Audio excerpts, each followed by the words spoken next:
Good morning, everyone. Thank you for joining us here on episode 92 of Blowback, Exposing Imperial Decline.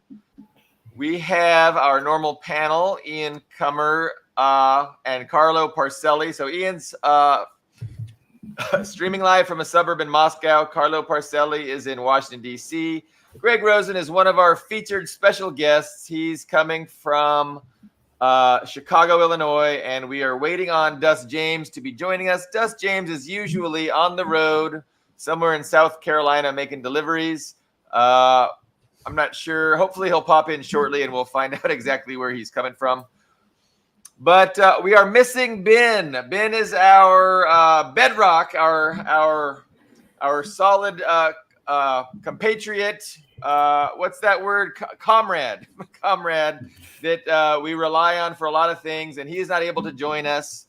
And so we are a little bit out of sorts, but we are going to carry on in his absence and talk about a variety of things. So Dust just joined us. I want to know where Dust is. Is he in South Carolina this morning or this, I guess? You ask me every time. I tell you the same answer every time. It's North Carolina. Why do I always want to put you on the south of the border? So my bad. South Carolina. Good morning, everybody. Glad to be here. I do hardly. I forget. But so this episode is titled "Fascism Ahead." That's kind of a reference to the elections in Europe, where some right-wing parties, ostensibly, allegedly right-wing parties, definitely some anti-immigrant parties have done well. And also, maybe Donald Trump, he looks pretty strong in the November election. So that's kind of, what our title is referencing. But I am wondering where we want to go first with our topic. And I want to know who is interested in talking about a particular issue and who has something to say, because I know I've got some things to say on some topics, but I want to hear from you guys. So anybody, Carlo? Well, that's a good topic to begin with. What do you guys think? Yeah. So which one, Europe or domestic or Europe? Either one. Both. I think they're linked. I think the two are linked. Right. Yeah, that's good. Go ahead, Dustin. Dust. Yeah. Situations in the imperialist countries are linked. I think the United States has been more of a prison house of nations, with worse conditions in the Black Belt and in the Southwest, Appalachia, native reservations, etc. And Europe has been basically the labor aristocracy. They've had far better conditions, better health care, better education. It's more homogeneous, but that's changing with the war in Ukraine. They threw the imperialist peripheral has been thrown under by the imperialist core, and things are getting worse in Europe rather quickly. And you see the first place the labor aristocracy changes is not towards socialism, revolution. It's not towards solidarity with their undocumented brothers and sisters and workers. It's towards fascism. It's towards fascism because they want to keep their spot within imperialism. They want to hold on to their place within the imperialist system at any cost. So they're more vehemently anti-immigrant, more xenophobic than the damn imperialists themselves, who know they need a little bit of decorum to sell the brutal oppression of the rest of the world. And I think that's what Trump represents. That's what the right wing in Europe represents. And honestly, I don't think the Democratic Party is scared. I don't think they're mad. I don't think they're imploding. I think they're perfectly fine with sharing power with fascists, because that's the only way they maintain relevancy, is they basically say, oh, things are going to get much worse if you don't vote us and let these fascists in. because they're also incapable of improving conditions, and not only they're incapable of improving conditions, they're complicit with the worsening conditions. And they don't mind sharing power with fascists. They're happy if Trump gets into office, and they're not doing anything to stop Trump. This Mhm. is simply the monoparty imperialist duopoly, and this is what their psychological methods to maintain in power, both in Europe and the United States. Ian, do you have any disagreement with that analysis, or would you put things differently? Well, I remember, I think it was right about the same time of year in 2022. I think it was wasn't it like late spring, summer 2022 when when the previous French election wasn't that? So I remember it's 2022. It was late, yeah. So yes, it was late spring and summer 2 years ago, almost on the dot. And I remember there were the riots. I remember there was those. If anyone else in this panel remembers it, there was that crime spree. People with guns, with military grade weapons, were shooting police, were shooting people. There were some really graphic videos of French people just getting ganged up on and beaten to death. I mean, there's some really horrid stuff happening. A lot of like generals were saying this, police were saying this. If you don't do something, if Macron wins again, I mean, they were literally saying it's going to be civil war, it's going to be civil unrest, and it does seem like that's coming true to an extent. That they're really that Macron stayed the course, kept taking France down that path, and now you are starting to see what everybody was warning about. You are seeing, because for right-wing parties, if Le Pen's right-wing coalition had won that previous election, they screwed it up. That'd be on them. You could say, well, you can't say we didn't try your method, but they kept doing that for an additional 2 years, and here we are. So, Dust mentioned the homogeneousness of, labor in Western Europe. And that has kind of been in decline, right? Because there's been an influx, a big uptick in the influx of migrant workers and people coming from, Syria and Libya and things like that. And that's opening, an opportunity for these right-wing parties to capitalize on the previously homogenous labor's unhappiness with these policies and with these influx of people of a different culture that are maybe decreasing wages overall and things like that.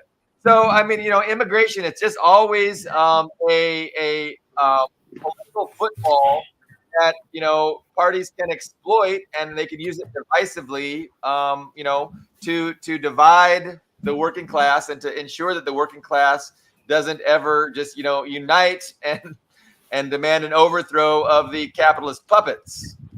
But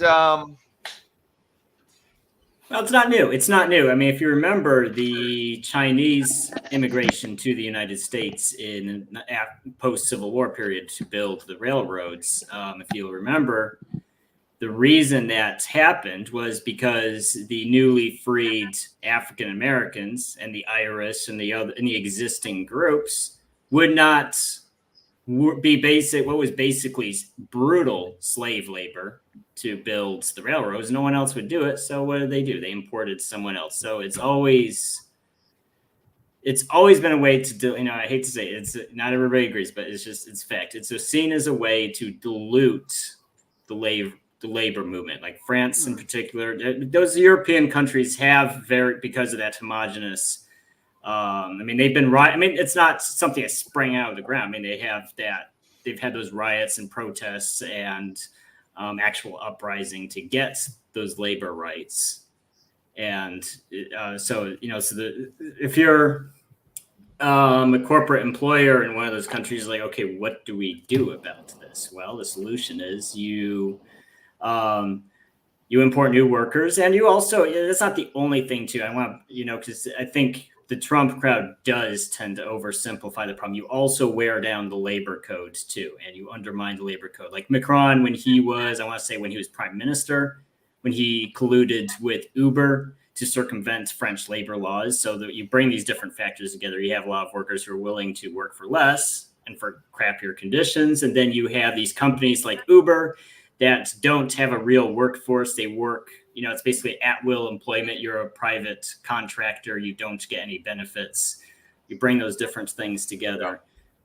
And that's how you undermine the existing labor unions and or essentially cartels. I think it's important to mention, if you're going to mention Chinese immigration, that the racial nature of immigration, particularly in the United States. In the United States, masses of Eastern European immigrants, Western Europeans, were basically allowed in the United States and given documentation almost immediately. And then they were brought into the general workforce, largely the Irish, the Italians. They largely became white. They were allowed to become part of the general white American workforce, while black workers have always been kept through systemic racism, been kept down, undermined. And Chicano people in the Southwest on their own land who were citizens were deported in the 1930s and 40s. And if we look at the Chinese, that was actually the first group that had any immigration restriction whatsoever. And the United States is this interesting place. It really didn't exist until only a few hundred years ago. And they basically allowed the open borders, free flow of migration, up until the 1920s. And the only reason why they allowed, the only people they first restricted were those Chinese workers. And it was a very racially motivated and racially charged subjugation of Asian people. And then later on, we've seen, it wasn't really until there was basic immigration enforcement, but not really up to the main degree until the 90s, when NAFTA passed. And that was suppression of migration of mostly people of indigenous ancestry. And if we look at to this day, they allow the right wingers from Ukraine to come over. They allow basically any, other than Russians maybe, with the whole Cold War dynamic. They basically allowed white immigration to come in as it wants. But if you look at the entire Southwest, and where the United States stole 1/3 of their own territory from Mexico and 1/2 of Mexico's territory, we're basically seeing immigration law in the name of the liberal concepts of law and order, and the liberal concepts of nation state, republic, or whatever you have it. What comes into practice are laws that specifically target oppressed nations, and particularly people of indigenous ancestry. And basically people that came here in the 90s have been denied, people that came here 30 years ago, almost 30 years ago, because they're of indigenous ancestry, who came from the land plots that Zapata won in southern Mexico. They're still undocumented, and they've been here and assimilated and have children, and they're still kept in this super exploited position. And if we look at this is largely what happens with the criminal justice system against black workers, against all workers in general. We look at the criminal justice system, the immigration system. None of these have anything to do with actual immigration. None of them have actually anything to do with law and order or crime prevention. It's all to maintain the internal super exploitation of black and brown workers, and also keep people in neocolonial countries. So the United States can then use those neocolonial countries to exploit people within Mexico. Mexico less now, but more Central American countries that it's going left. But even when the oppressed nations go left, and form social, and they're no longer neocolonial governments, they're still dealing with the massive sanctions sanctions against Cuba, sanctions against Venezuela. Basically, it's to prevent the flow of labor from going from worse human rights conditions and labor conditions into better conditions. It's simply to maintain nationalist oppression of the people of the Americas who are primarily indigenous. And I think our job as communists in the United States is to do what we've always done.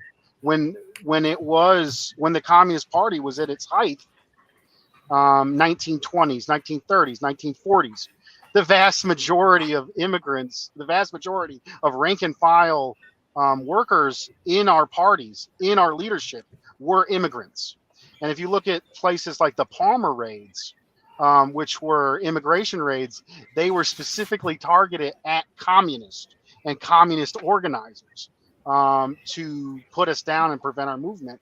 And I think internally within the United States and within Europe, I think we need to focus on the most exploited workers, which are the undocumented workers. We need to find a way to get as many people as possible, which is a growing segment of the population with the falling labor aristocracy, to defend the most exploited workers in our countries, build independent workers' power, and then we can stand in solidarity with the other oppressed nations, and we can stand against the imperialist system. I think the core of organizing for communists, both in Europe and the United States, needs to be the oppressed workers, the immigrant workers, and it's whenever we put, like, let's go back to Harry Haywood, whenever we put the black workers first, as far as, let's see, the Scottsboro Boys, anti-lynching laws,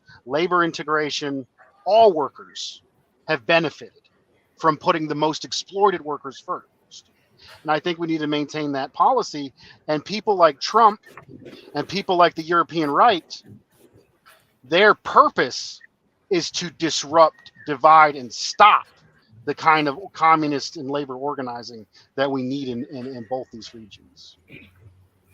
Well, the issue is, and I don't necessarily disagree. I mean, there is a cycle of disrupting and undermining developing countries in the global South, and then there's a brain drain from those countries to the United States of people who, and it's not all just, I will say the Trump characterization of immigrants all being toilet scrubbers is not true. You do get high skilled labor, and that hurts those countries. If you get a medical degree in India or an IT degree and take your note, and a lot of these countries actually have free publicly funded universities. And if the state spends this money to train those people and they come to the USA, that not only helps keep wages down in the USA, it harms those countries that are continually suffering a brain drain to Western countries. It's a form of that in itself is a form of exploitation. So I think I mostly agree with what you said. The issue is that when you have existing workers in the USA, in Western Europe, who are unhappy and who see their labor unions being undermined, when they see their wages being undermined, they're unhappy, and what they're unhappy about. In the United States, the immigrant workers, the undocumented workers, have been at the forefront of fighting for little labor unions we have left. If we look at the biggest unions like Unite Here, that's a lot of undocumented workers. If we look at the farm labor union in my state, they have been at the forefront. Not only did the farm workers organize themselves, the farm workers organized the farmers to fight against the banks in North Carolina. So I wouldn't say that. Okay, sure. I mean, I don't dispute that, but the problem. I'm not an expert on the, And as far as brain drain, there's an opposite side of. I wanted to respond to his quick question on brain drain. There's an opposite side of brain drain. It is bad.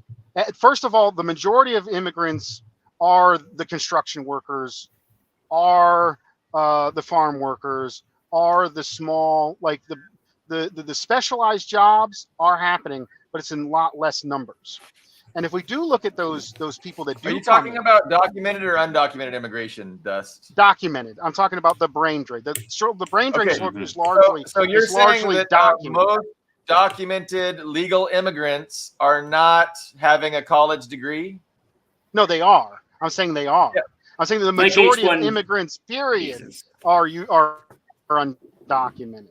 The majority of labor is so-called low skill, basically oppressed jobs that are skilled. All jobs are skilled. What I'm saying, as far as brain drain, there's an opposite side of the conversation, is that Mhm. United States schools are so bad that some of these high skilled immigrant workers are the only skilled workers in those areas. Let's look at the Asian doctor who was ripped off a plane during COVID. The reason why he didn't want to get off that plane is because he was one of the only doctors in a small rural town in Kentucky, and he was waiting on his patients. So I mean, we need to it's I wouldn't even want to kick out them. Like I'm not happy that those oppressed countries no longer have this needed skills, but we're almost a third world country here in Appalachia, and these immigrant professionals are pillars in our community.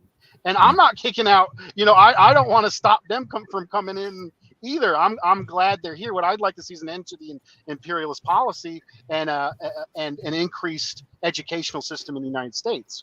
But I don't see us repressing high skilled labor as something we should be putting forth as communists, especially when they're respected figures within our working class communities here. I don't think we should ignore the El Nino loop of the deep state and all of this, which I've expressed before. And that is, look, by destabilizing countries, U.S. policy, by sanctions, by all methods available to prevent those countries from developing themselves, they drive a certain percentage of the people in that country out. Now, generally, it's a fairly small percentage of the general population. Even Venezuela now, which has some of the most onerous sanctions on it, if you look at the number of people who have left Venezuela and the 25 million who lived there originally, now they'll throw figures out, like 7 million have left. But that, 5 million have basically gone across the border into Colombia just because they think it's better there. Well, I've seen what they're living like there, not in person, but on they're not living like shit. So they have that. You have that dimension.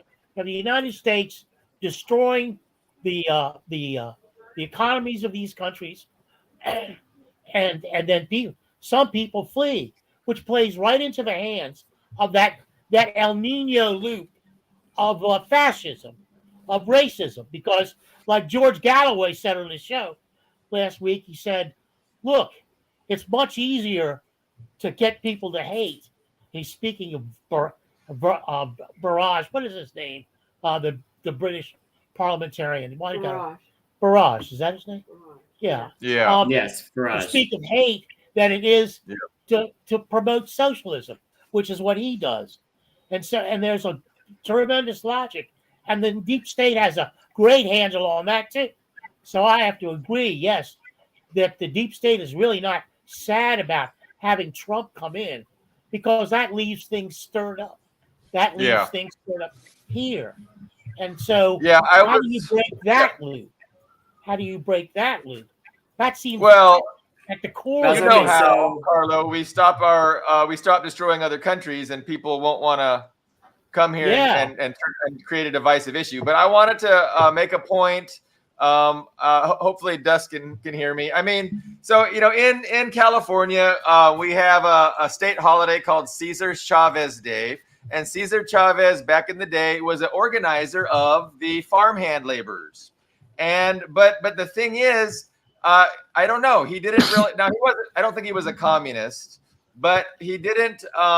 He was really adamantly against undocumented and illegal immigration, and he would use the term wetbacks to describe the Mexicans that came over the border to work in the fields and undercut the labor of the indigenous. Well, I don't know about it, but they were, because they were people that are actually lived here, but they were Hispanic by and large. So Cesar Chavez was an organizer of the Hispanic laborers that were actual citizens that lived in California and worked in the fields and provided, the food for the entire nation. And he was really in opposition to the illegal immigration. And he used words like wetback, but of course he himself was Hispanic and he was organizing other Hispanic people. But he understood that this kind of immigration is bad for the laborers that actually live and work. So and that's the reason this is a wedge issue, because you're going to have people on both sides of it, and there's going to be legitimate points on both sides of it.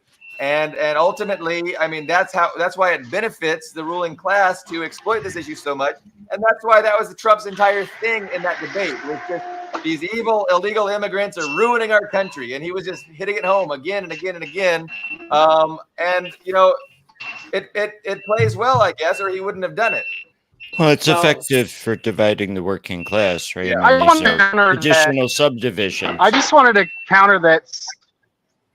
I just wanted to counter that was wrong.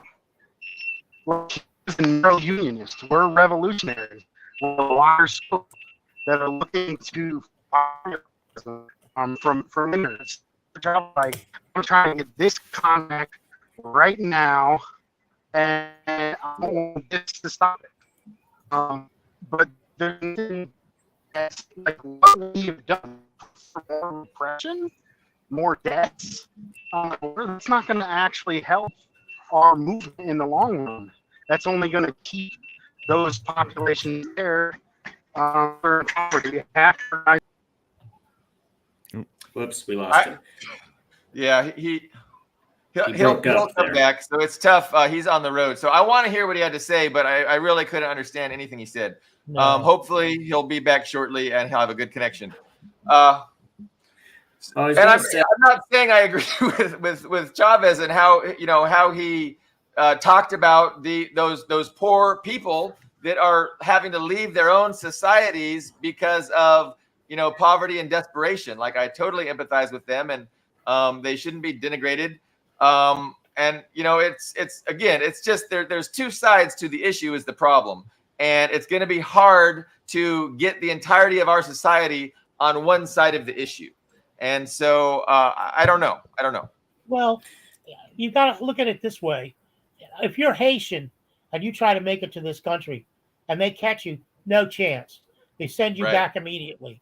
If you're Cuban and you at least up until recently, and you try to make it to the U.S., like the Mariel boat people, you're welcome with open arms. Well, Castro said, look, we're going to empty our jails and send them to America. It didn't matter. America can handle a bunch of criminals. America's a criminal state. They love criminals. They can use them for all sorts of purposes. And they did. They used the Mariel boat people for acts of sabotage and assassination and all sorts of nefarious dust is bad. money laundering, and shipping arms. It's like the deep state, and I use that term because that's the one I've used since I first read it in Peter Dale Scott's work. And like, how far did I get before my signal cut off on talking about Cesar Chavez? Wasn't very clear. You were difficult to understand through the entirety. So if you want to start over from the beginning, I just want to start over that Cesar Chavez was wrong. He was completely wrong. Like, he about was a union activist, and he was good at he was good about Chicano identity.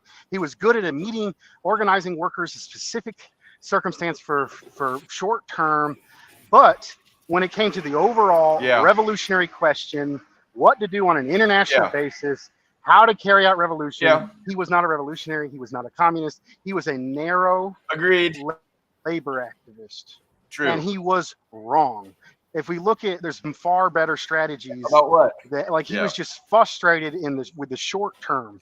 But as far as us as long-term revolutionaries, We can't throw immigrants under the bus. We can't push for harsher repression that only results in deaths along the border. That isn't where we need to be putting our stuff.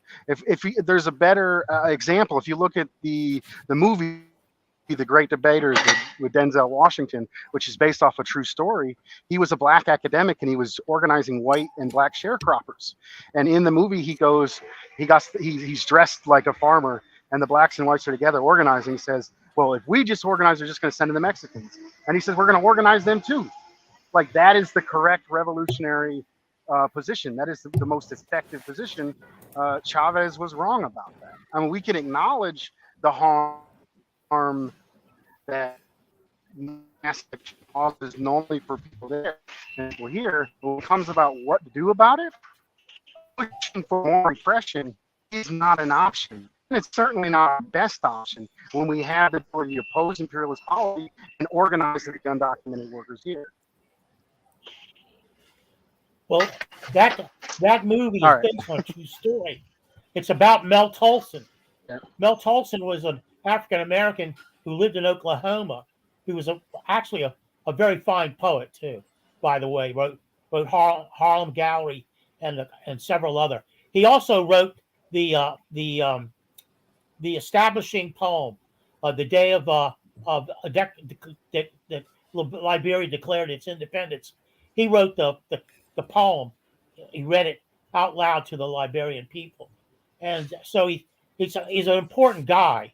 And it's true. He did a lot of things, labor organizing, that sort of thing. He was also mayor of the town he lived in Oklahoma. So he was an influential person. And I did a reading at what we call Busboys and Poets here. And I want to include some Mel Tolson work. So I asked the audience, and this is like 200 African American kids. And it's like they're college age. I mean, do you know who that movie was based on? And none of them knew that. They knew it was Mel Tolson, but none of them knew that he'd also been a poet, because that movie never mentions it.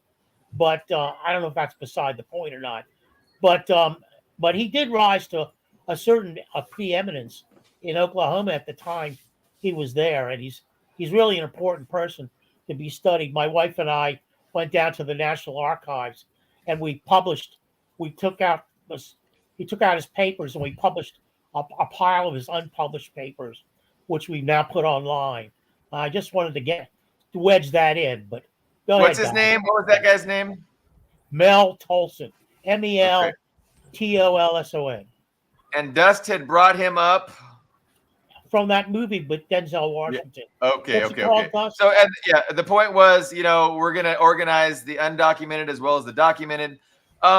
Here's my problem is when we get involved with, taking a side on a policy within the framework of capitalist dictatorship. And it's like the solution is always going to be overthrowing the capitalist dictatorship. And the solution is not going to be any single policy that is just, interested in whatever that policy is itself, So, under the umbrella of capitalist dictatorship, I'm okay with open borders, and I'm okay with, enforcing immigration law. And I don't get too excited either way. But, the question is, if we actually overthrew this capitalist dictatorship, and, then what kind of policy are we going to pursue vis-a-vis immigration? And I would like to say we could have open borders and we wouldn't have nearly the immigration, problem that we have. And it is a problem because the citizens are unhappy with it, right? And that's where the problem is. It's the citizenry is unhappy, having this influx of people come in against the law, and where it, affects them materially in a negative way. I think if we didn't have this capitalist dictatorship, we had a good socialist government for and by the people that worked with our neighboring countries to build them up and develop them. We wouldn't have an influx of immigrants, and it would be, the multiculturalism that we had wouldn't be at each other's throat kind of multiculturalism. It would be a much more positive multiculturalism. But I don't know. These are just my general thoughts on the whole thing. That's why I don't get too excited about either side of the debate. Like, I mean, Biden's open borders does not poll well. It does not do good for the Democratic Party, and that's why they haven't even they've been enforcing Trump's immigration laws. Because they understand it's a liability, politically speaking. Greg, did you have some thoughts? I'm sorry.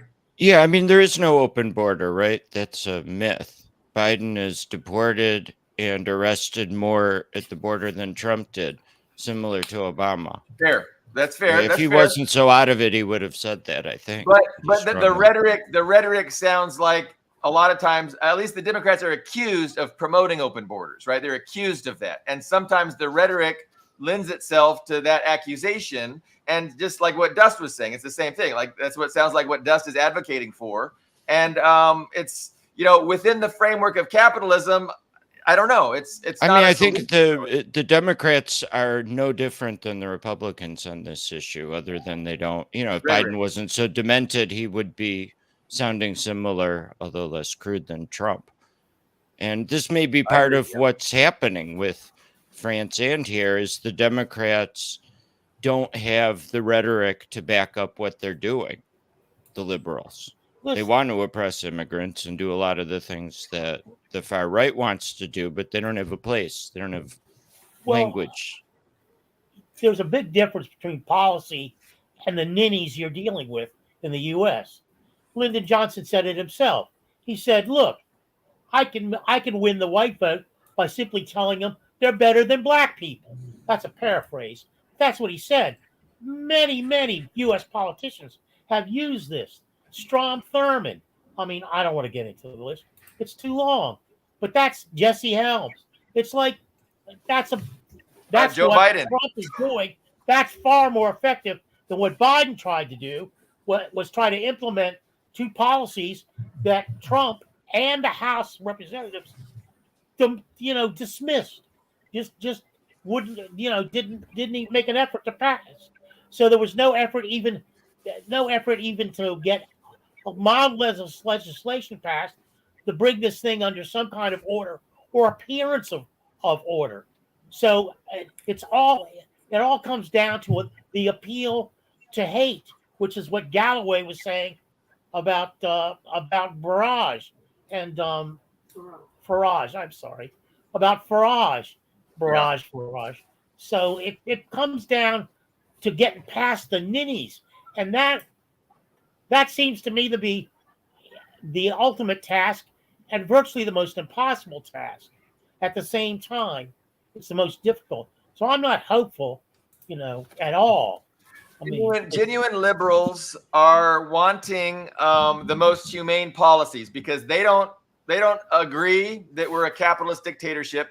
They think that we're a democracy and this is the best that we can have. And so they advocate for a little bit improvement in the policies and more humane policies. And that gets exploited, right? And that's why they hate Trump, because Trump isn't about that at all. And so they hate him so much. But well, so I guess my question for everyone is, this is so you do have those white blue collar workers, you have those Hispanic blue collar workers, because it's true Trump has a plurality of the Hispanic vote. It's not a majority. It's, if I recall correctly, somewhere between 30 and 40%.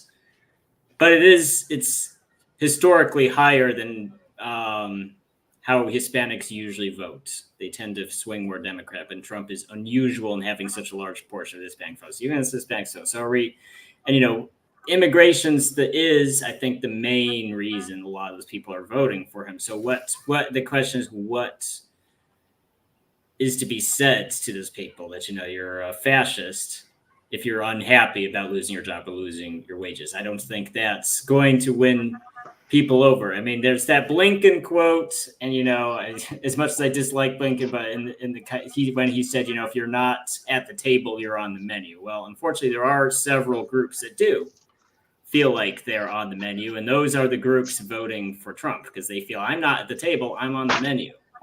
And Biden does, I will say, Biden, when on the days he's able to string a sentence together, does make it very clear. Yes, if you're a white blue collar worker, you are on the menu. You are going to be replaced. You are going to be a minority. So the question is, what is to be said to those people? I don't think just calling them fascists for liking Trump is going to make them. I don't think it's going to be a successful argument. So what is the argument that's going to work with them? There's no argument because they don't listen to argument. They don't give a damn about context. They don't care. Thanks, NAFTA Ian. came along. Okay, what is NAFTA going to do? NAFTA's going to drive all of our jobs out. Now it's into northern Mexico.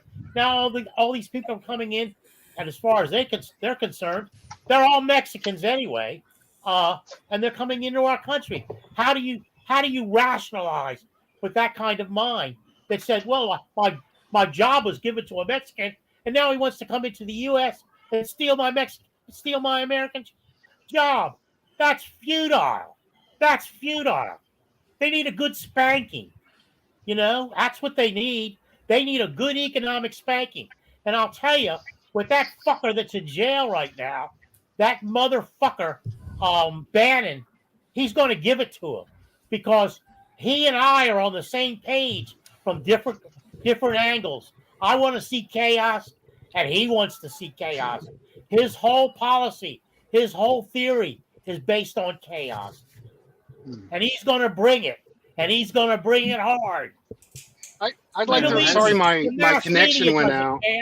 I wanted to respond to Billy, Ian, and then Carlo. It's destabilization for the corporation to exploit. First off, with Billy's position, I think there's something a little wrong in it. So under capitalism, So do communists usually support the death penalty in capitalist countries? And the answer should be unequivocally no, because that's more power of the state. And what is the power of the state in capitalism going to do? It's going to use it to maintain oppression of workers and national oppression. And if we look at the immigration policy, immigration enforcement, none of it is actually to stop migration. If you give more power to the capitalist state, all they're going to do is use it to further suppress oppressed nations at home, kill more people on the border by putting up walls and making militarized zone, forcing people into the desert, resulting in hundreds of thousands of deaths. And then they're going to use forces like threats of deportation, undocumented status to maintain super exploitation of the undocumented workers that are currently here. So why would you want to give more power to the state to repress immigrants? They're not going to help.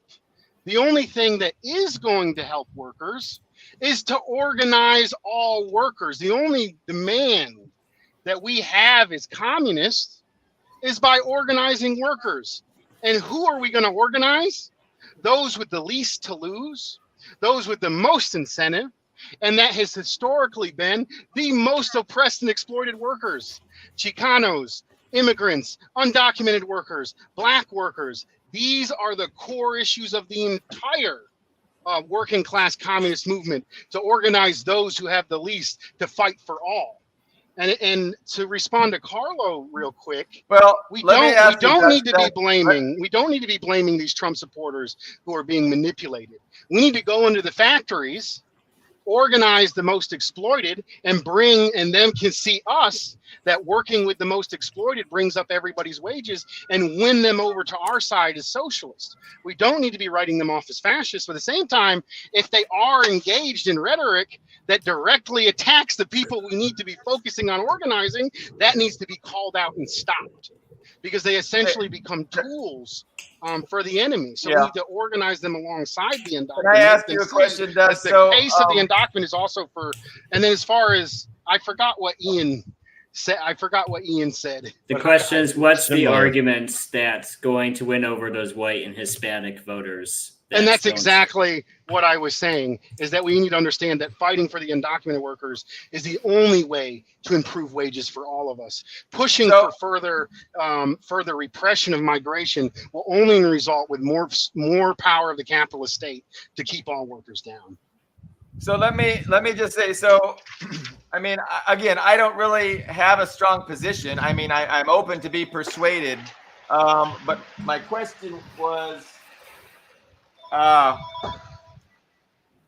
if it sounds like so you suggested that communists are going to be opposed to the death penalty, and I mean I'm not sure that's true in all cases. Obviously, with No, within political crimes, capitalist countries. In socialist countries, it's fine for the workers to kill capitalists or to kill yeah. workers who I mean, are you defy the talking about workers. political crimes, or are you talking about social crimes? Because I mean, I could see some Either, social either crimes. one, either one. Okay. If the workers are in power and we need to stop political or social crime, kill them. If the capitalists are in power and they want to stop both, fuck them. They're not allowed to do it.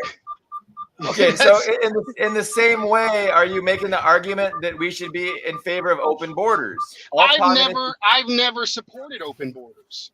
Okay, if you so listen I'm to any of my statements, I've never supported open borders. What I'm saying is the capitalists are never going to allow open borders. Number one, they simply don't. And number two, within our current situation, our organizing efforts are far better at organizing the workers here, including undocumented, if not especially the undocumented, and fighting against imperialist policy. I'm saying communists have no business going out and tailing Trump's rhetoric, regardless if it hits a certain portion of the population. It's just another social issue. It's just another identity politic issue. The issue of immigration is thoroughly linked with white supremacy. All it is I want America to stay white. Basically, MAGA is Make America White Again. That is essentially what the slogan is. That's essentially what the slogan is appealing to. And communists have no business tailing, emulating, or appealing to that sentiment whatsoever. I mean, I don't know any communist that would agree with your description of them. I don't know anyone that would agree that that's what they're doing. That's the fascist appeal. That's the fascist appeal. Now, people that are manipulated by that can be organized. They can be organized and won by organizing the most exploited workers. Organizing the most exploited workers around the people who are manipulated by fascism can be won over to us, and then they'll be at the forefront of defending our undocumented immigrants. So Jess, let me ask you this. So you make a distinction between, there's some room between open borders and repression of undocumented workers, because you talked against the repression of undocumented workers, and I kind of just assumed that meant open borders. But you're saying it doesn't mean open borders. Are we in state power? We do not have state power. We have no control over what they do, and if we're going to gain power to counter them, that's what I'm saying. As communists, we're not in state power. Why would we tell the state about your position. I'm asking you questions about your position. I'm trying to understand it myself. And because I assume that when you talk about stop oppressing illegal, migrant labor, that means open borders. But you're saying it doesn't mean open borders. So I'm asking you, what does that mean? That just means, a good question. It means as communists, we shut the fuck up about border repression and we focus on organizing workers. Well, I like that. I like, and then I can go with that. I never got on my way. But we also need to call. We can admit that mass migration causes harm here and externally. We can admit that. We can say that is what is being manipulated, but we cannot go out of our way to be like, we need more border suppression. That's the problem. If we look at it this way, the problem here isn't primarily immigration that's causing people to have jobs. We actually have overabundance in this country. We have everything we need. The reason we have a false scarcity caused by them refusing to pay us wages, them denying us public resources, undocumented workers get even less resources. And if we were to put any amount of political capital that we would put into furthering and calling for more suppression of workers, would be far better off pushing that state to give us more education, to give us higher wages, to give us more benefits. That is the direction of our efficiency of our political work and political labor needs to go. It is not necessary to go into the morally ambiguous territory of pushing for policy that is specifically used to keep Latin America poor and to repress the free flow of migration. There's absolutely no need to call for that or echo that when there's far better political avenues that would actually benefit workers, which is calling for education. Wait a minute. You guys keep saying calling these people fascists, calling them ninnies. They are ninnies. It's a fact. It's not. So what are you going to do, Carlos? No, I agree. They're pushing. But you know what? I'll tell you something. Gus just brought up undocumented immigrants have fewer resources. You know where those ninnies think those undocumented people are going? They're going to the Hilton hotels. Ask them. Ask them at a MAGA rally. They'll tell you those undocumented people are living in Hilton hotels. So fuck that. I don't want to hear that shit about, I'm calling them ninnies. They're ninnies. They're factual ninnies. I'm laid up, okay? I'm not feeling well, obviously. I probably most agree with Carlo on that. Listen to me. But what are we going to do? What are we going to do? We have to organize. We have to listen to me, and I'll tell you what you can do. While I'm sitting here, I'm watching all sorts of shit. Well, I'm watching this guy, Jordan Klepper, which is he's a Daily Show comedian, but he goes around to MAGA crowds and he talks to people. So he's talking to this guy who says that, who brings up, well, I'm not, with inflation, I don't have enough money to eat. I can't feed my family. Blah, blah, blah, blah, blah, blah. And then Jordan Klepper goes, well, how much did that MAGA hat cost you? Oh, $35. How much did that MAGA shirt cost you? $75. How much MAGA bling do you think you have on you right now? The guy goes, $2,000. And the Klepper goes, you can't feed your family. And you can't feed your family. No. That's what you're up against. So don't tell me they're not ninnies. Don't tell me I can't call them fascists. I will not tell you that at all. I can't call them. But I do have a question. I do have a question for Dust. That's up to you. Okay, I'd like to hammer through that, fuckers. Hammer through that.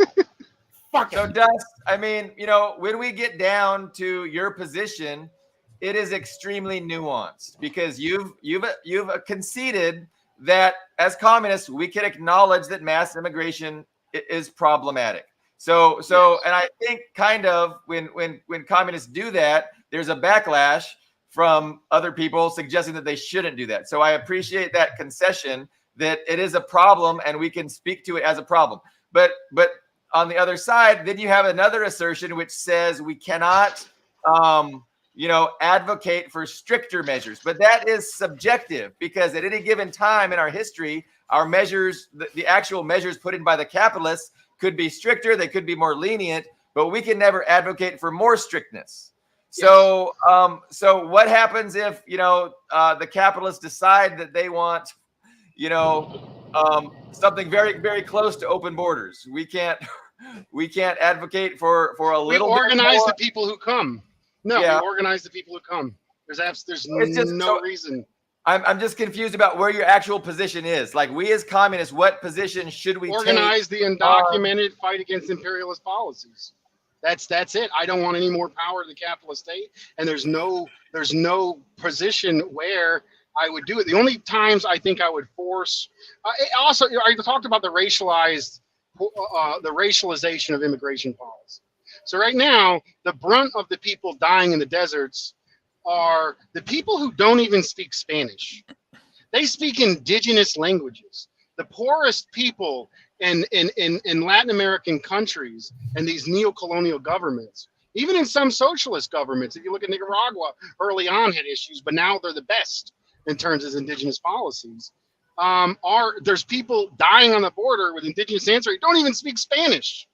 That's who it's going towards. But they allow the Gusanos, the white Cubans, to come in. They allow the Ukrainians to come in. And I say maybe I would be for repressing the Gusanos. If you want to talk about allowing for further repression of immigration, stop the Nazis coming from Ukraine, stop the Gusanos coming from Cuba, stop the right-wing Venezuelans from coming here. I'm okay with that.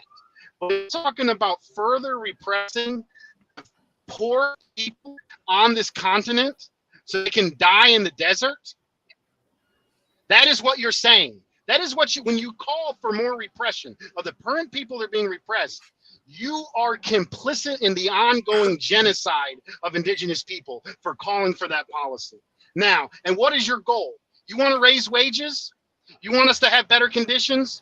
Wouldn't it be far more effective to say we need better education, we need better health care, we need higher wages, let's organize the undocumented? That's a far better position than saying we need more repression of the most indigenous, most poor on this continent to further die in the desert. That's simply an option I'm not willing to go towards or say. And I think anyone saying it needs to be told to shut the fuck up about it, and they need to organize instead, because they're being complicit in the ongoing genocide. And I refuse to be complicit in it. So, but let me ask you this. I mean, again, it's a complicated issue, and I mean, you know, I'm having difficulty pinning you down on what is what. So for instance, like a border wall, would that be considered repression? And yes. Would that be, you know, like if I wanted to put up a wall to, you know, what's that word? Stupid waste of resources. Okay, it's a stupid. Most people fly in anyway. To disincentivize people from dying. So let me ask you this. In a hypothetical scenario, if you build a wall, people are okay. So in a hypothetical situation, if a wall is going to disincentivize and lessen the number of people dying in the desert, would that be a good thing or a bad thing? In a hypothetical, it doesn't. The wall will always cause more deaths. Well, that's counterintuitive. Well, it is, Billy, Bob. Let me bring up during COVID, during the lockdown, we had historically low border crossings in the USA during COVID. And we also had mass refugee camps with crime rampant, with death rampant on the border. So instead of dying in the deserts, they were dying in refugee camps along the border. And refugee camps, as opposed to the borders where there were no jobs. Yes, well, there's no difference. Like, what the fuck's the difference? Like Trump's immigration policy. I'm missing what Ian's point was. Well, my point was, when during the lockdown, when almost everything except essential businesses stayed open, almost everything else closed. The number of border crossings also dropped, which to some observers suggested that when there weren't jobs to be had in the USA, people stopped trying to cross over.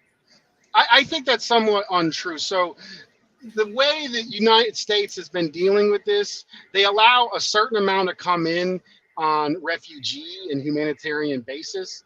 They go to the border, they apply for asylum. So against international law, Trump said, we're no longer letting any of these people in. This is against laws the United States already agreed to. So what happened was the people who normally come in through asylum were stuck in these makeshift refugee camps on the border, were dying in COVID en masse. There was human trafficking. There was horrible unsanitary conditions. It was a drain on the local resources of those already impoverished border communities. And then when Biden came into office and they reversed this policy, there was a massive flood. So Trump actually didn't stop people from coming in. They just hung out on the border and died and then came in under Biden. Like Trump's policy didn't save anybody's lives. It didn't help anybody. All it did was change the death and suffering from the border to the other side of the border. So and it didn't even migration overall. It just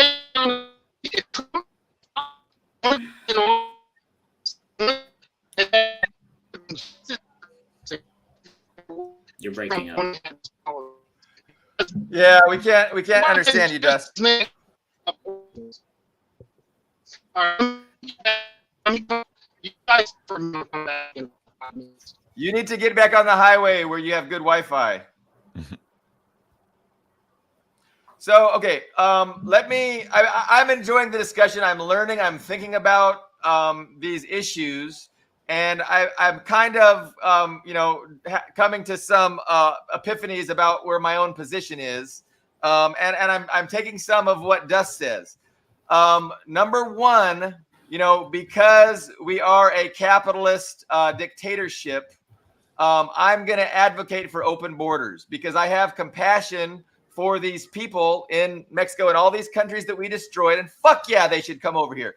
Fuck yeah, they should come over here and escape the poverty and misery that we've, created in their own home countries. So they should come over here and they should live their best fucking lives. That's what I'm for. I know that's not going to happen.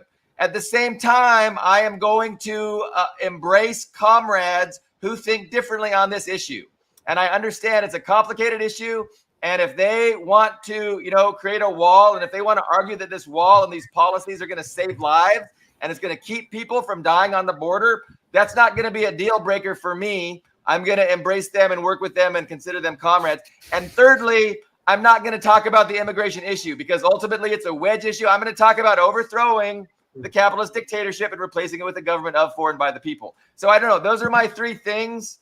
And I think I've really kind of concretized in my mind because of this discussion. So I thank you guys. And Dust, so what do you think about that, Dust? Is that a decent position? I think I have some signal. I have some signal back. I was saying that Trump's so-called more intensive policies, the shutdown under COVID, didn't actually stop anybody from migrating. All it did was delay them from migrating. That's debatable, right? I mean, so it's up for debate. Like, no, I don't think it's debatable. And the other issue is that it is a fucking deal breaker. Tucker Carlson is a fucking fascist for being the most xenophobic, disgusting anti-immigrant bigot on capitalist television, imperialist television. It is a fucking deal breaker. If we look at what needs to be done in this country, it needs to be organized the most exploited portion of the population. And if we look at who that is, a huge portion of that is undocumented workers, farm workers, construction workers. Those are the people that those are the people whose issues need to be at the forefront of the entire class struggle. That's how we won before, and that's how we're going to win now. And anybody out there being xenophobic, attacking, calling for further repression, more deportations, less citizenship, less rights, they're not only attacking immigrant workers, they're attacking all workers. And they are fascists. And they need to be stood against because they're attacking our entire movement. And the other thing is, I'm not for open borders. I would prefer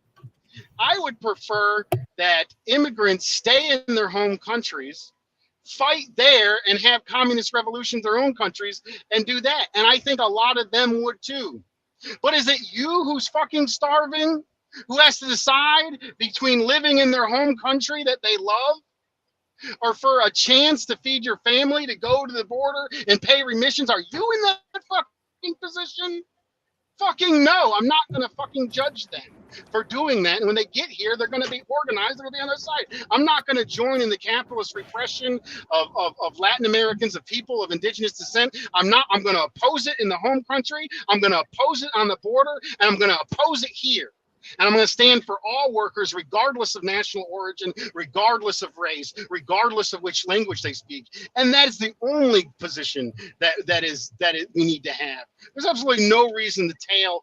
There's a difference between saying, yes, mass migration is beneficial, it harms wages, and then going along and saying, oh, I'm going to shut up about immigration. I'm going to work with Tucker Carlson's. I'm going to work with the MAGA communists. Fuck no. Fuck them. Okay, Yeah, so that's not addressing my point, and so my point was about comrades who want a system in place that disincentivizes immigration, and they think that's more humane. So they're not xenophobic. I'm talking, and in fact, what are they? They're pushing their policies are pushing for more debt. They're resulting in more debt. They're complicit in the genocide by pushing those policies. Dust, I'm describing you because you're not for open borders. You oppose open borders. So you embrace a measure of oppression because no, I don't. Anything other than open borders. I'm not going to support them at all. I'm not supporting open borders. I would prefer them to stay, but I'm not. Listen, so what's the difference? What's the difference? The difference is I admit that there's problems. That mass migration causes problems. I admit that I'd prefer immigrants stay and fight for revolution in their own country, but I'm not supporting the capitalist repression of migration. That does not work and only results in more it's open deaths. Borders. That's open borders is a straw man. There is no open borders. That's a fucking straw. Where did I say open borders? Where did I say I was pro mass migration? What am I for? I'm against oppression of all oppressed people at all levels. I oppose all oppression, especially done by the capitalists. Yeah. You oppose oppression, which means you oppose any system that denies people the right to come in here. That's like a fence. Like laws, like you oppose those kinds of oppression, so you're for open borders. I'm for open borders. I'm for repression of capitalists and right wingers. I'm for repression of the Gusanos. I'm for repression against the neo-Nazis in Ukraine. I don't know. I think don't repeal all immigration laws. Just don't call for enforcement. Yes, that's it. Open borders. Somebody no, we don't have open borders. You're straw me. Why the fuck do you keep bringing that up? Right. Why do you? I'm your comrade on. I'm your comrade on organizing everyone. I'm your comrade on reaching out to Trump supporters. I'm your comrade on every single fucking issue. But you want to keep bringing up open borders and attach me like, oh, that idiot's in charge. It wants open borders. That is nothing more than a straw man and a way of attacking communists who are doing the most for our class, which is organizing undocumented workers. I'm confused. Dust has confused me. I don't get it. I'm for open borders. Dust is against any kind of oppression. And so to me, that means he doesn't want a wall, he doesn't want laws. So to me, he wants open borders just like I do. And that's fine. But what I'm saying is, what's the difference? He's saying no oppression. What you're stating, Billy. But if you advocate for a fence, then you're advocating for oppression. If you advocate for a system of laws, who would call immigration a border issue? It's been a border issue since 1492. That's not a border issue. That has deep historical relevance. What did America do in the mid 19th century? They had a civil war. About what? So we're yelling. Civil war. I'd like Greg to summarize my position. Is not good for your heart. People, you're not going to afford anything. If Greg could better qualify my position for Billy, that'd be Greg, help explain what. I think to start, Billy, what you're stating. What a joke! The open border is. It's a joke. Shut it down. Can you let Greg talk, please? Can you let Greg talk? Can you please let Greg talk? Something we might know a little bit about. We could talk about mosquito Indians and the way Daniel Ortega and the Sandinistas handled that. Carlo, can you please let Greg talk? Greg's our guest. He should say something. Well, Billy's I agree with Dust that open border is extremist and polarizing and a straw man. It's nobody's position. It's a fantasy position. Okay. Right. So Dust is saying communists should not be involved in the debate in terms of increasing enforcement or doing anything other than supporting the rights of anybody who's here. We should not call for the repeal of all border immigration. So, Greg, hold on. Dust says if you want to build the wall, you are a fascist and xenophobic, and he's not going to work with you. That's what Dust said. And that confuses me. Correct. Because a wall and laws, if you want to abolish the wall and abolish the laws, that just leaves you with one thing, and it's called open borders. And that's actually what I support. No, we don't. That's a very those aren't the only two concept. Options. Go ahead. That's a very liberal concept that usually results in mass death of the poorest indigenous people. I would say, so I think there can be a problem of ultra-leftists. There can be an ultra-leftist position that ignores organizing the undocumented here, that ignores fighting against imperialism. And I think they are people. You meet these people on the internet. They're wrong on the Ukraine issue. They're wrong on the Russia issue. They hate Chavez. They hate Cuba, right? They're not for any anti-imperialist position, but they're ready for the fight for the migrants. Let's leave out the water. Let's tear down the walls. Let's have the open borders. Now, I think that is an extremist position. I believe instead of focusing on tearing down the walls, first of all, there is no open borders. The capitalists will always be in the capitalist interest of repression of migration, whether it's either portion of the imperialist duopoly that's in power. So I demonstrated the ultra-left position is don't talk about imperialism, don't organize undocumented borders here, only talk about open borders, only talk about tearing down walls. I think we should reframe from focusing on, I'm not mad at people, especially immigrants, who are like tear down, people in those communities, oppressed nations that are dealing with that, who had family members die on the border. If they want to be gun-ho for open borders, I'm not going to oppose them or have some problem with it. But these middle-class white anarchists that can't say shit about imperialism, but are going to say, let's open up the borders, I think that is problematic. I think a principled communist position would be reframe from calling for more walls, more repression, and put organizing the undocumented and put organizing against imperial policy above the lowering of repression of migration.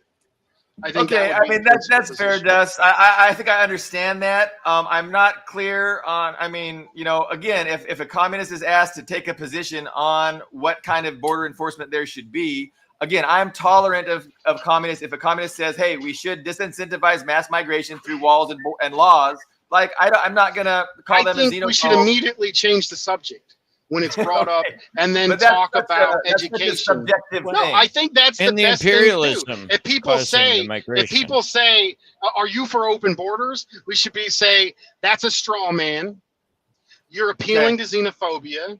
Shut up about that. What we need to do. I'm for open borders, and I don't mind saying what would benefit all workers is more education, more health care, higher wages, more rights. Once we have global communism, it's going to be open borders, and that's so. It's not open borders. It's not open borders. The capitalists will never allow open borders. I just said. They don't allow. You only heard what I said at the end. I said after the communist global order is in place, then we can have open borders. We're going to have open borders, and so we might as well start now. No, even though I know we're not going to, but we might. I would disagree that. All right, let's move on. Let's move on. We beat that dead horse to death. That is one dead horse. I have one last question, though. Okay. Basically for Billy Bob. What makes you think that the people you're talking about working with want to work with you? Well, I mean, if you're talking about just self-identified communists who believe that I'm talking about MAGA. Okay, well now I'm confused because I don't really deal with I don't talk to but what's your question? Right-wing communists who support closed borders. He's asking Jackson Hinkle and Din, what's his name? Hazad. Yeah. No, I don't know what their position is. I'm not sure how they articulate the immigration. I wouldn't surprise me if they were in favor of walls we're not and laws. Talking about MAGA. Okay. All right. But I think he's making a good point. I think Carlo is making a good point. And we need to know who our friends are and who our enemies are. And because organizing undocumented immigrants is so core and essential to organizing our entire class, Tucker Carlson is a fascist enemy. Jackson Hinkle is an enemy because he has the wrong focus. And he is a grifter. He's a right-wing grifter. So that's where we're going to disagree. And honestly, Midwestern Marx has gotten worse and worse on this issue. And out of opportunism, out of appealing to the Oz community. No, because they can get more Patreon dollars, because they can get more views from appealing to the wrong position, which is the infrared. Is that slanderous or libelous? It's one of those. I don't remember which one. It's obvious. I go on their chats. I go on their chats, and they're getting all this money from these people that are whose focus is reactionaries. The reactionaries are always going to have more Patreon dollars. The reactionaries are always going to be able to watch more YouTube videos. But who are the only people? Listen, who are the only people who can carry out revolution in this country? The most exploited workers with the least to lose are those who have the stomach for this fight. And that is where our core and our base needs to be. We need to be organizing and standing up and defending the most exploited, the workers facing the worst conditions. And from that core and from that base, we can apply to as many people as possible. But as second, we try to apply to people and they start attacking or calling for policies that attack to anybody, especially our core base, they become problematic and need to be repressed to an extent, to the extent that they're willing to hurt our movement. To an extent, you describe yourself to an extent because you're not talking for removing of the walls and for ending the immigration laws. So you're kind of describing yourself. To a I'm saying we need to repress anybody who's calling for further repression.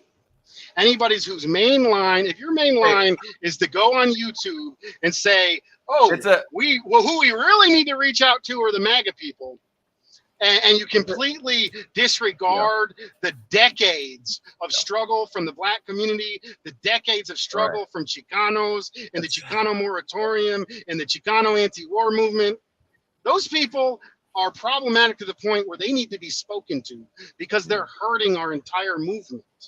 So I don't think I'm going to disagree with you on kicking Haas and Hinkle out of my communist circle. Like I'm gonna be tolerant of a diversity of opinions on this very complicated and complex.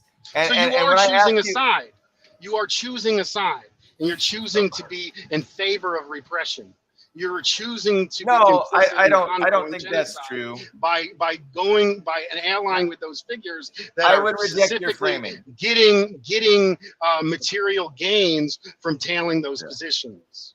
I reject that framing. I don't think that's what's going on.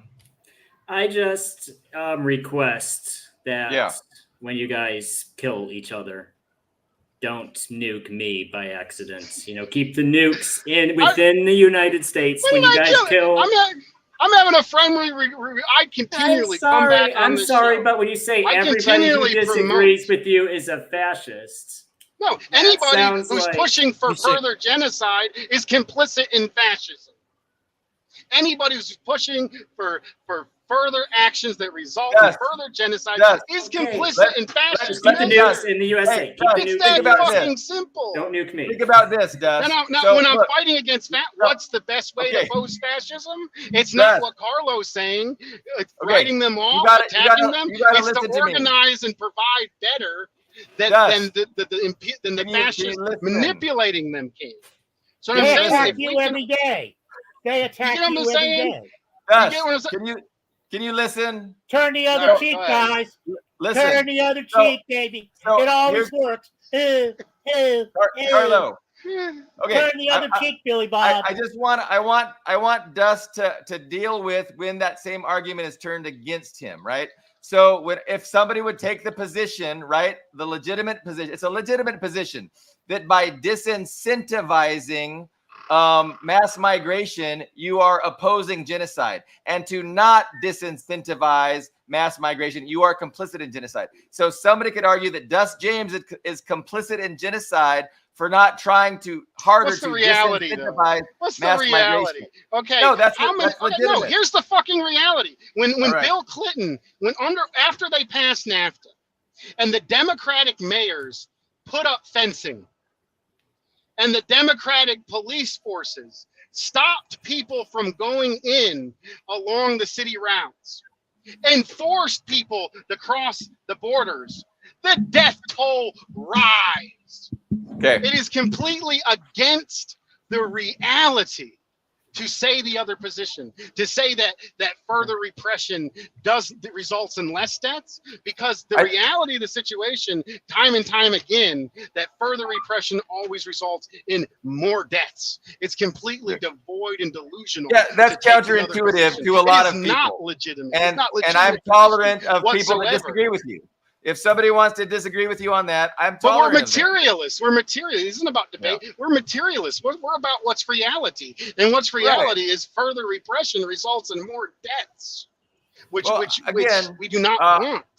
If people disagree with you on that, like I probably do, it's not counterintuitive. It's not intuitive that if there weren't jobs here and there wasn't walls keeping people out, that they would just come in the same numbers that they're coming and there would be as much deaths on the border as there is. That's counterintuitive. But I do appreciate it. And you did finally, after about 3 minutes of asking you to be quiet, you were quiet and you listened to my point and you responded. And for that, I'm happy, genuinely. And I appreciate you coming on. I mean, and these are good discussions and we don't have to agree. I think tolerance is super important. I think a tolerant of a wide variety and without labeling. That's a purely liberal concept. It's being matched to reality. All right. We're intolerant of intolerant acts.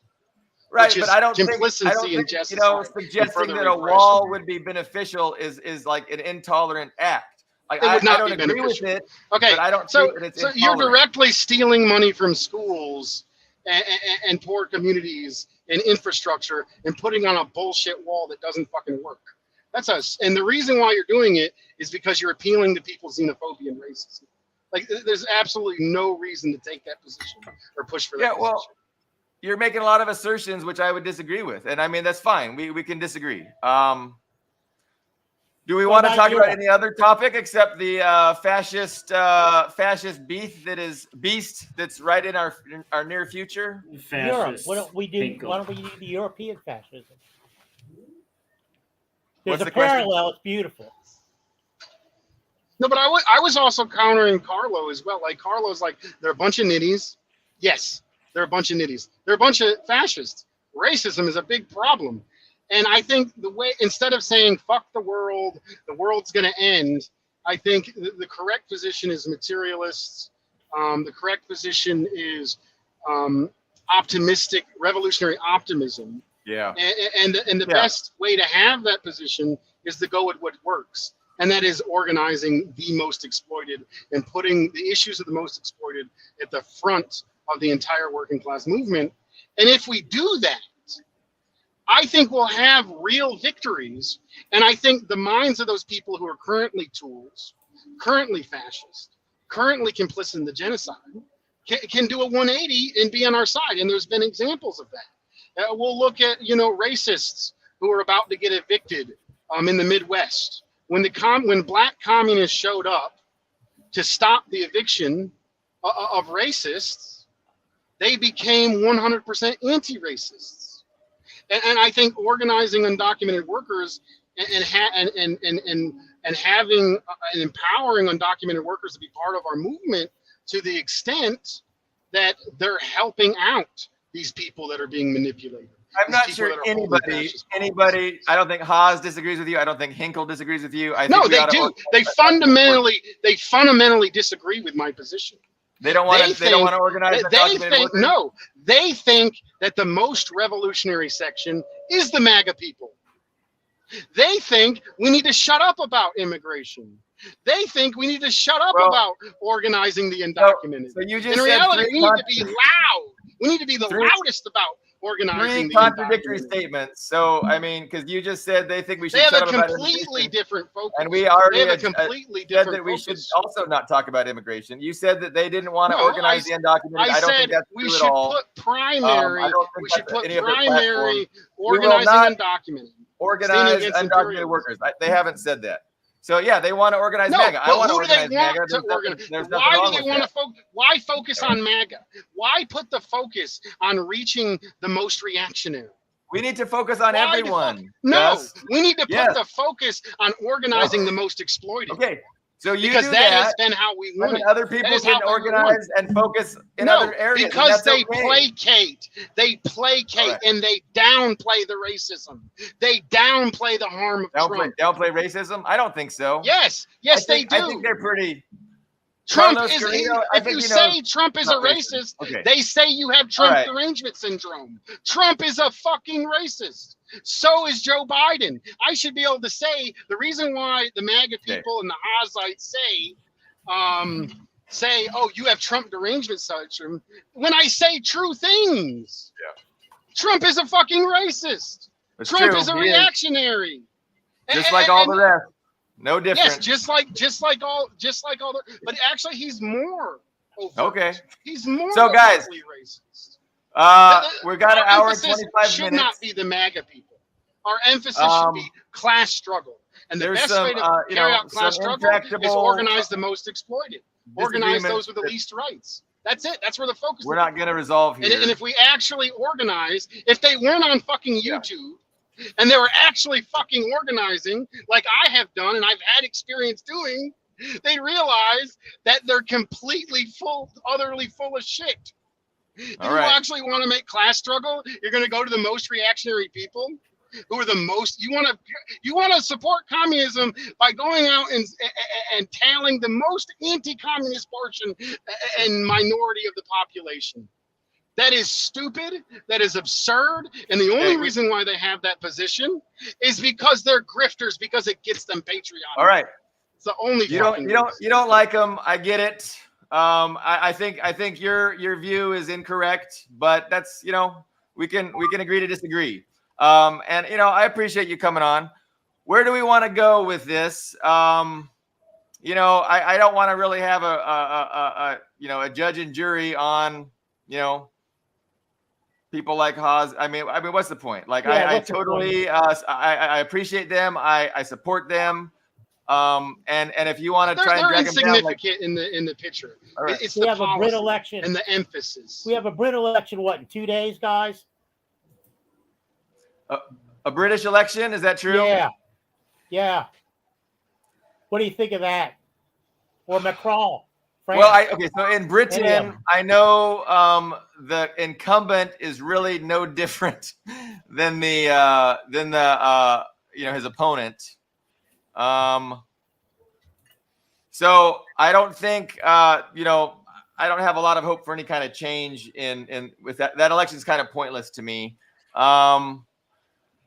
It's interesting to think about what the Democrats are going to do. I know me and Ian have a running disagreement about whether Biden's going to drop out or not, and it's seesawing, and I'm beginning to think I'm wrong.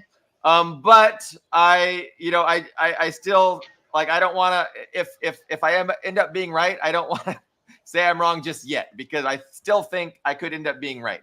But it's interesting. So at first it looked like Biden's going to drop out, everybody's against him, and then now it looks like he's trying to hold strong, and Hunter Biden's telling him stay in office is kind of the narrative we're getting, and he's decided to stay in office. But what do you think about that? What do you think is going to happen, Dust? Or do you really not even care? Because I think the Democrats are not panicking. The Democratic Party is not imploding. Trump is the source of strength for the Democratic Party. They are his foil. They are the reason they'll be able to get in power the next election without actually addressing anything. That is the nature of the duopoly. The fascists are getting more fascist. The Democrats are going further to the right and are running with the fascists. And the only way the Democrats get elected is if more in worsening conditions, if more and more fascist people get elected. So I think Trump will probably win the election. I think Trump will finally win the election, and the Democrats are okay with it. And they're not going to beat Biden or somebody else. Is he going to beat Biden, or is he going to? It's going to be Biden. Biden. They're going to run Biden. Biden. Okay. So you're saying I'm wrong. I'm saying it could change. Conditions could change. Yeah. No, I think so. There could be some big October I think surprises. it's pretty close. It's pretty close that Trump is going to win, and the Democrats are going to be okay with it. Conditions are going to continually get worse. We may even see a string of one-term presidencies as conditions worsen indefinitely. Carlo, you had your hand up. That's the strategy of the entire duopoly. It's an impossible simply calculation. one-term presidencies. It's an impossible calculation, but you have to divide it between domestic issues and foreign policy. And Biden is so fucking heinous when it comes to Ukraine, and has been. He's a proven product. And actually, to a certain, this is why it's difficult. So is Trump in. I mean, Trump is a puppet, basically, of his own ego. But he promoted weaponry sent to Ukraine that even that warmonger Obama didn't approve. So there's that, and that needs fine tuning. Domestically, it's much worse for people living here. It's much worse for Black people, much worse for Hispanics, much worse for immigrants. It's going to be a hellhole for those people, and you feel for them because they're my neighbors, and I don't. Part of me goes, all to hell with Americans. They've lived off the world's tick for so long. They deserve to get beat up by a Trump. And believe me, that's what Bannon and Miller have in store for them. And honestly, I don't even know that's true on the federal level. On the federal level, were things worse for oppressed workers under Trump in comparison to Biden? I think the veneer of Biden was certainly better for oppressed workers. But if you look at the actual policies on the federal level, I would say there's not much difference. Maybe a few key aspects. If we look at the repression of the post office, the unions under Trump, if you look at when he shut down the government, which was attacked directly on the mass federal employees who are in higher number, Black workers, unionized workers. Like in some aspects, Trump was worse. But if you look at other ways, Biden was able to do things against the internal oppressed communities and get away with it more to an extent. That's I don't necessarily agree. That's why I said it was nuanced. The Democrats are even. That's why I said it was. Yeah, it's definitely nuanced. But I think on the local level, in the South, in particular, if you look at the South, has the worst statistics, other than native reservations and pockets of Aslan with huge Chicano populations.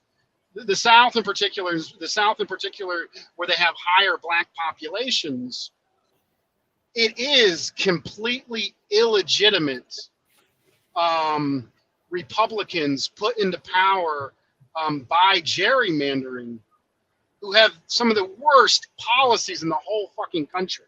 Like if we were going to argue for lesser evil voting, I would say it's not applicable on the federal level. But if you had to make an argument for the South, I would say lesser voting for Democrats is a legitimate possession. But even with that, if we have to choose what to use our political capital on, I think the emphasis should still be on organizing.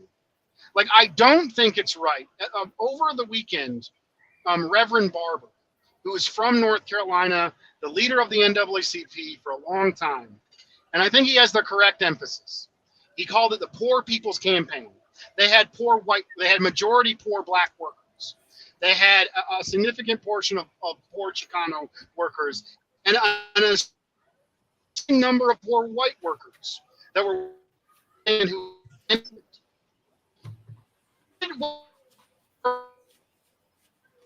people and organizers to DC. He continually cut them off. He cut them off. He said, I can't pay my bills. I can't do this. He says, and what do we need to do about it? We need to vote. We need to vote Democrat. I think Reverend Barber is an opportunist. Like, I think he has the right emphasis, the poor people. Mm-hmm. But his position that we need to primarily keep the emphasis on voting is fucking ridiculous. I think even if we can lesser evil vote, or even vote for conditions in the Midwest, maybe there's an argument to vote for local Democrats in the Midwest if you're a union organizer, because that helps. But I think the primary emphasis needs to be the organizing, workers' power, and rebuilding the labor movement, regardless of who is in office. But at the federal level, and you well know this, it's the red states that get the most federal money, and they control the purse strings. So if you don't do what they want you to do, and Trump has used this a number of times already, they cut you off. They cut you off with health services. And we're the most undemocratic states. Yes, we're the most illegitimate. The red states are the most illegitimate, unpopular governments with the least democratic policies. Yes. So the level of support that Trump has had from minority communities has increased over the last 4 years. But I still agree with Carlo that there's there's the veneer that you talked about, Dust. The veneer that people of color, the racist, nativist tendencies, the xenophobic tendencies of white people is a little bit more up front and on display. And I think that's a perception. That's the veneer of perception, even if the policies themselves aren't that different, that a lot of people of color have when Trump was in office, because they do see him. They believe, the media says that, he's a racist and Joe Biden isn't. And so now that a racist is in charge, I feel under threat. That's a legitimate feeling that people have. But if it's not, I don't think it actually comes from a real policy or anything. And I don't think it comes from any actual, of Trump being a worse racist than all the rest of them. But he's more blatantly in his veneer. You could say that. I mean, you can make that case. Anyway, hour and 36 minutes in. I'm okay talking a little bit more. What do you guys think? So do you guys even know about the big rally that happened? I mean, there's a massive rally in D.C. of the Poor People's Campaign, and it actually united what is left of our labor movement.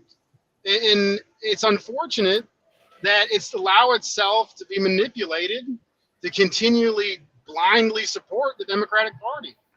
And I'd love to see more militant labor organized. Yeah.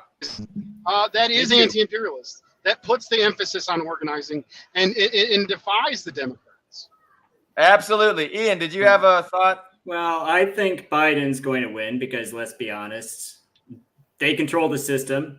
They're the candidate they want to win will win. They're not, and you have to also bear in mind this is a global empire. It's not just the United States. It's a global empire. They're not going to tell their shareholder. They're not going to let their European shareholders down. Biden's going to win. Just hands down. So Dust said that you were engaging in conspiracy theories when you made that point last episode. I don't think it's a conspiracy. I don't think it's a conspiracy. I think he's wrong. I think the ruling class is more in favor of Trump than Ian is saying. Right. I don't think the ruling class actually cares who gets elected, and they're going to win regardless of who gets elected. I mean, there's something to be said for that. It's possible. So I would say they prefer Trump.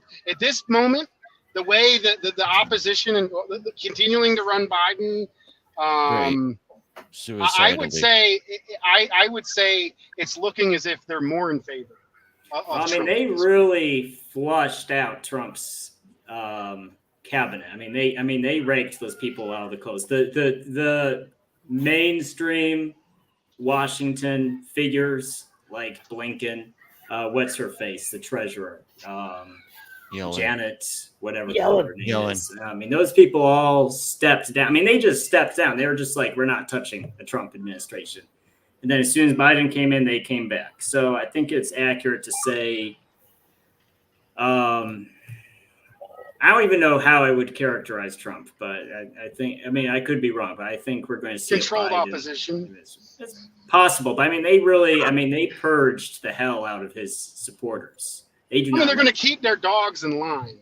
They're not going to like this guy. This guy can be openly as fascist and appeal to xenophobia as he wants, but they're only going to allow as much fascism that is currently acceptable and beneficial.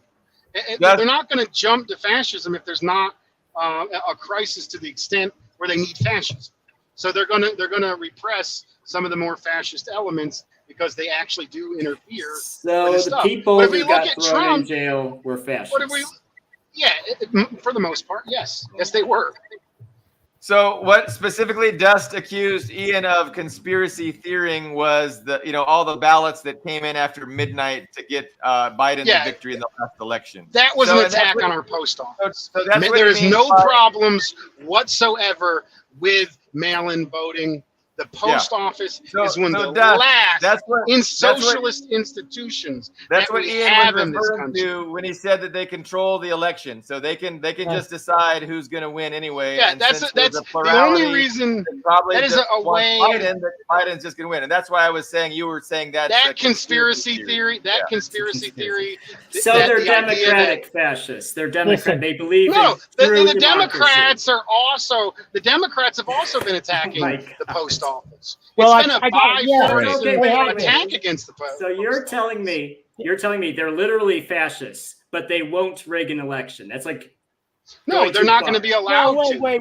They're not going to allow them. Who is not going? And they already are rigging the elections. Yes, they already are rigging the elections. So they are rigging the elections. The Electoral College is rigging the elections. The Electoral College is rigging the elections. It's a very nuanced position. He's got a very nuanced position.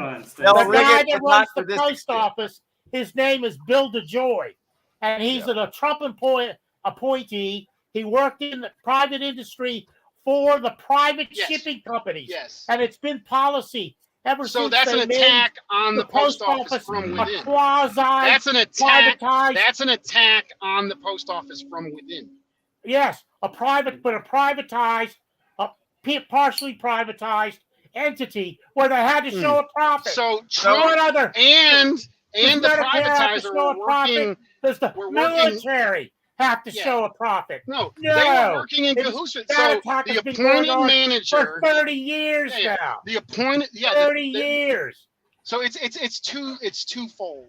They attack the professionalism of the post office. The post office has one of the biggest and strongest unions in the country. Exactly. Holding up wages, and it's been under attack for decades. Absolutely. And just as Carlo has been saying, they've been appointing past postmaster generals who made it a law that they had to fund their retirement 75 years in advance. That's right. If any other fucking private company had to do that, they would be losing, hemorrhaging money at this then. So make a point? I don't think that Trump's accusations of mail-in ballots are relevant. Yeah. I think that is a continuation of the attacks on the post office union and and I think that is further ammunition to privatize the post office. I do not think that I do think the mail-in votes are secure. And that's why we invite you so we can hear what you think. The conspiracy against it is an attack on the post office as a service and the post office union. And what's fucking Ian? Ian, what are you doing? He's mimicking the right-wing bullshit. I was trained by people who were in the post office for fucking decades. Okay. Listen to Carlo. He's also been fighting on. Sometimes you forget that other people have opinions that they would like to share too. Well, where's his opinion based off of? What is he doing other than mimicking the bullshit that the But you can't have a discussion if you monopolize all the time, Dust. All right, go ahead. I would ask Ian, what makes you think? What makes you think that it's fraudulent? Other than right-wing propaganda. Where else have you heard that? I'm going to point out that Dust's position is just very, very, very, very nuanced. So nuanced that, of course the elections are rigged, but it's just not going to be rigged to this certain extent that I arbitrarily decide is the reality. It's not rigged in that way. It's not rigged by not at all. And if you don't agree with him, you're a conspiracy theorist. Hopefully, maybe you're still a comrade. We have data on this. It's not just purely opinion, right? I mean, as Todd's saying in the chat, there's voting machines that have no paper trail. There's elections where there's a severe disparity between the vote and the exit polling. Right. We have ways of. Both sides do that shit. That's what I'm saying. Like, to pretend that definitely wasn't rigged, and we know for certain that it wasn't rigged against Trump, and that we know that it's a conspiracy theory. If you suggest that, I don't think is I don't think that's a solid foundation for that position. And so, Well, and I there's- think again, we should No, I be think tolerant. it's We should pretty- It's embrace already people rigged I in think Trump's if favor. they I think have It's already solid rigged in Trump's opinions favor. like that. It's as But solid. Trump I won't get just- elected without the I It's resist solid and as- resent It's the as solid as the Russiagate. intolerance It's as towards solid alternate as opinions that Russiagate. you might not share. It's as solid as it's Russiagate. self-defeating. But listen, All right. that's kind of irrelevant because look, I ship books every fucking not every day, 3 days a week now.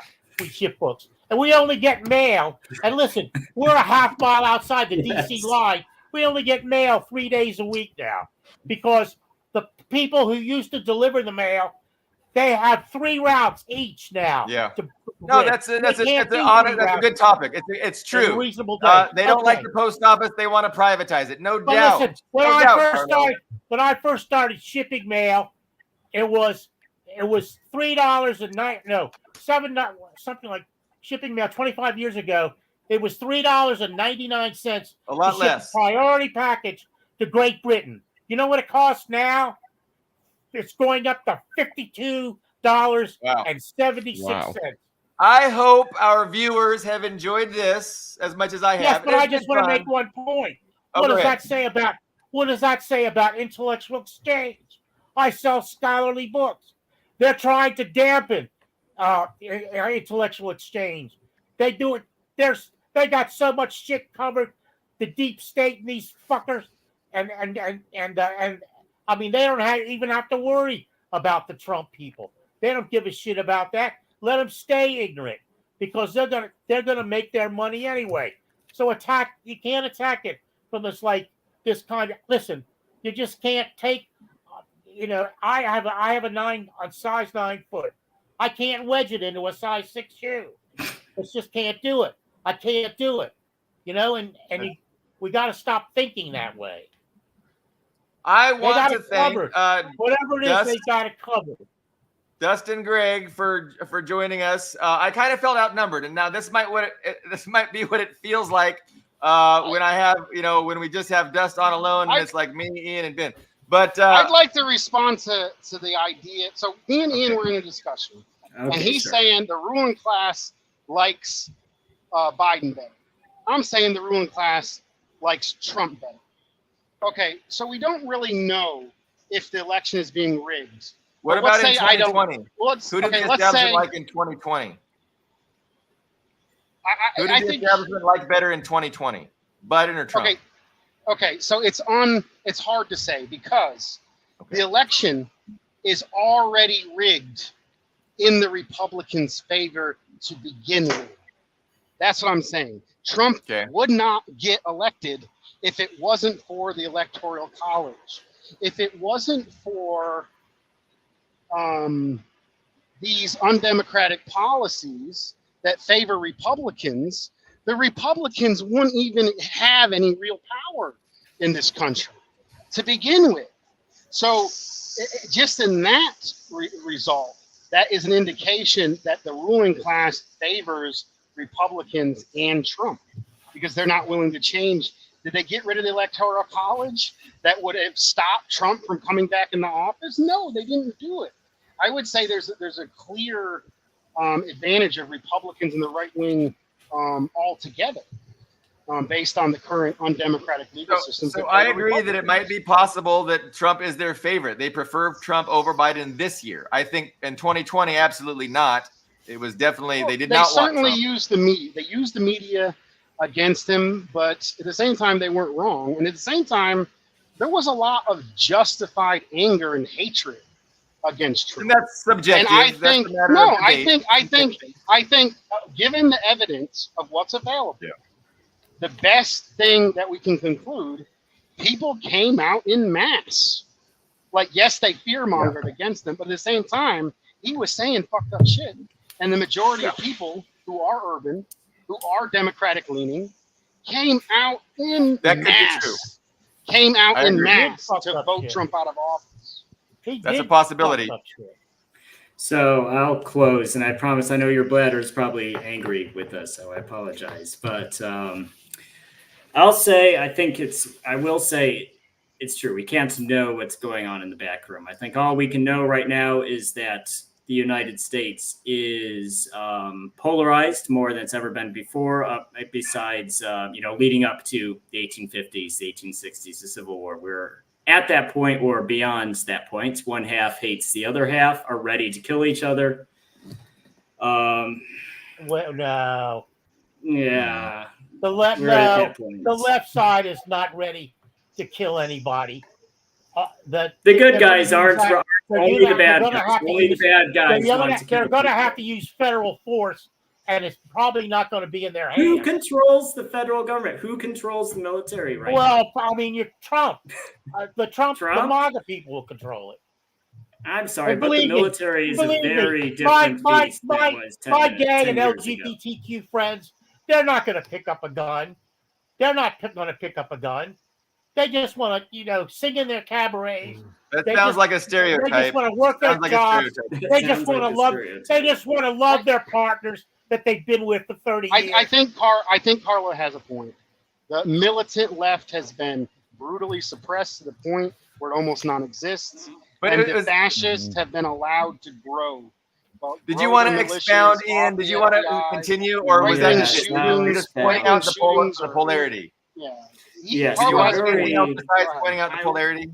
I would agree with Carla's point. It's not so much a left versus right thing, because yes, this militant left kind of dissolved under federal force. It didn't dissolve on its own. It's federal force that dissolved the militant left, the Black Power movement in the 70s. The Marxist movement, it got dissolved through force and through soft power as well. But we're at the point where, I look at discourse in the USA, it's like there's no way these people are not going to be killing each other in 5 years. I'm sorry. I will say what's stopping the bloodbath right now is a strong dollar. Because all this poverty we're talking about, how many people are on food stamps right now? I don't even know the number, but it's lots. Just imagine. I want you to imagine something. Imagine if overnight the dollar became worthless. We're talking hyperinflation, like what happened in Russia or Belarus or Ukraine. You can't buy groceries. You literally cannot buy groceries. You have 30, 40, 50 million people who literally don't know where dinner is going to come from. You're going to have mass looting. You're going to have a total collapse in law and order in the USA. It's going to be like because the dissolution of the Soviet Union caused more than 40 ethnic conflicts across Eurasia. They're too numerous to even count. I think it's going to be like that in the USA, but worse. So I know I'd like to add on. JP Morgan not in counter. There's going to be a domestic. The dollar's going to do very badly. They're going to lose. The S&P 500 is going to lose 23% of its value. Was just predicted by JP Morgan. So there's definitely a possibility. JP Morgan. Okay, the S&P 500 will lose 24% of its value soon, according to JP Morgan. So that might have been telegram. So take that with a grain of salt. But there's some very bearish predictions about the dollar and about the U.S. economy. So something like a domestic economic collapse definitely could unleash some stuff that we couldn't even imagine. Over the last 100 years. Well, 100 years. Especially with the move toward. I'd like to add. I'd like to blend all these positions together. I think Ian's correct that things are getting worse, and I think Carlo's right that it's the fascists who. Oh boy! We lost him. That's awful. Because I was hoping he would synthesize everything, and we could all sing "Kumbaya" on our way out. But no, it was a great discussion. I had fun. I hope the viewers appreciated it. We'll do it again. We're gonna do it again on Friday. Okay, so let's. Am I back yet? Yes, go ahead. Okay, so I'm saying is so you're saying things are gonna get worse. He's saying it's the right wing that is the ones ready to not attack the ruling class, but attack the most oppressed and marginalized in our society. So I think what we need to do is prepare for the collapse. Now, I'm not a prepper. I'm not saying go out and hide in your woods with guns. I think we need to do what we should always be doing, which is we need to organize the labor movement.